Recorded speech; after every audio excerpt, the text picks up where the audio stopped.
लेकिन एक बड़ा मौजूद सवाल हो जाता है, देवेंद्र फडणवीस, अजीत पवार, एकनाथ शिंदे, महाराष्ट्र में सब एकमत है, आरक्षण की सीमा बढ़ाने को लेकर विचार हो रहा है, सब विचार हो रहा है। यही मांग जब केंद्र पर होती है, केंद्र के स्तर पर, तो वो जात पात में बांटने की कोशिश हो जाती है। तो ये दोहरा स्टैंडर्ड माना जाए?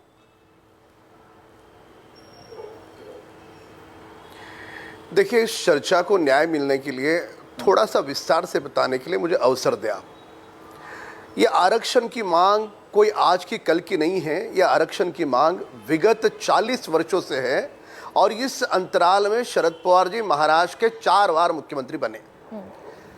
99 से लेकर 2014 तक 15 वर्ष उनकी सरकार थी और 15 वर्षों की सरकार में लोकसभा का 2014 का चुनाव जब बुरी तरह से वे हारे और अक्टूबर 2014 में विधानसभा के चुनाव होने वाले थे, उसमें भी बुरी हार दिख रही थी। इसके लिए अंत के 1 महीने में घाई गड़बड़ी से उन्होंने आरक्षण देने का प्रयास करा, जो न्यायपालिका में पूरी तरह से विफल साबित हुआ। अगर मराठा समाज का उनको वाकई दिल से अगर उनकी मंशा अगर स्वच्छ होती तो वे 15 वर्ष जब सरकार थी तब देते, शरद पवार जी जब 4 बार मुख्यमंत्री होते तब देते। तो इससे स्पष्ट होता है कि उनकी मानसिकता नहीं। यह पहला बिंदु।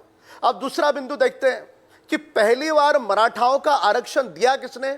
जब मुख्यमंत्री देवेंद्र फडणवीस जी थे, उन्होंने दिया। जो न्यायपालिका में टिका, उद्धव ठाकरे जी आए, निकम्मा शब्द अच्छा नहीं है, उससे और कोई अच्छा शब्द प्रयोग करने की आवश्यकता है, पर 2.5 वर्षों के काल में 1.5 वर्षों तक उन्होंने न्यायपालिका के जो अपने लॉयर्स हैं उनको ब्रीफिंग के लिए समय तक नहीं दिया। अगर वे समय देते, शरद पवार जी समय देते, तो वो न्यायपालिका में मराठा का आरक्षण जो देवेंद्र फडणवीस जी ने दिया था वो टिक पाता। वो टिक नहीं पाया। ये दूसरा बिंदु। अब आते हैं वर्तमान सरकार का दायित्व और सरकार की मंशा। इन दोनों बातों से स्पष्ट होता है कि वर्तमान सरकार मराठाओं को आरक्षण देना चाहती है, पर ऐसा कहे कि 10 दिन में दो, 20 दिन में दो। न्यायपालिका की लड़ाई इसी से एक सवाल राम कदम कागज जी ये से भी जीती उठता जाती है है और कागज पे जो आंकड़े आते हैं, प्रेशर, दबाव जो आप कह रहे हैं कि 10 दिन में दो या 20 दिन में दो, मनोज जारंगे पाटिल से तो 1 महीने का वक्त मांगा गया था। मैंने 40 दिन का वक्त मिला। गरिमा जी, मैं बिंदुओं के साथ, आंकड़ों के साथ, डेट्स के साथ बता रहा हूं, केवल 10 सेकंड और दीजिए। अब वर्तमान सरकार की मानसिकता, जो मुख्यमंत्री एकनाथ शिंदे जी ने भी कहा कि मैं बिल्कुल दूंगा, पर जो कागज की लड़ाई है उसको एक उचित समय, निर्धारित समय लगना है। ठीक है। अब जब स्वयं मुख्यमंत्री मराठा समाज के हैं, सत्ताधारी और विपक्ष में कई मराठा विधायक, सांसद हैं जिन्होंने धोखा दिया, उन्होंने तो दिया, पर वर्तमान सरकार तो काम करने वाली सरकार है ना। यही सरकार है जिस सरकार ने तुमको आरक्षण पहले दिया था। मैं स्वयं मराठा हूं, पर अब मंशा पर ही संदेह उत्पन्न करना ठीक नहीं होगा। 2 चीजें राम मैं कदम स्वयं जी। मराठा हूं। पहली चीज तो जिस कानून का आप जिक्र कर रहे हैं, महाराष्ट्र सरकार कि भाई आपने विधानसभा से कानून पास कराया, उसी कानून को सुप्रीम कोर्ट ने क्वेश किया 2021 में और ये कहा कि ये 50% की सीमा का उल्लंघन करता है। क्यों ना?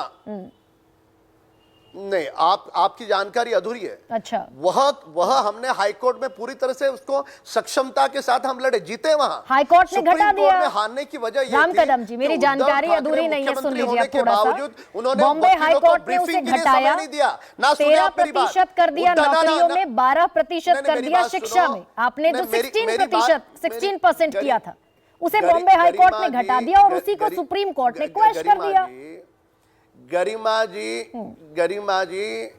ये आपकी जानकारी अधूरी है, पूरी सच नहीं है। जानकारी ये है कि देवेंद्र जी जब मुख्यमंत्री थे, उन्होंने जो आरक्षण दिया उसे न्यायपालिका ने कबूला, पर जब सर्वोच्च न्यायपालिका में यह मसला गया, उद्धव ठाकरे जी जो घर के बाहर नहीं निकलते थे, मंत्रियों से नहीं मिलते थे, वकीलों से क्या मिले? 1.5 साल तक वकील उनका समय मांग रहे थे। अगर उन्होंने उस समय दिया होता तो आज ये मराठा समाज पर नौबत नहीं आती।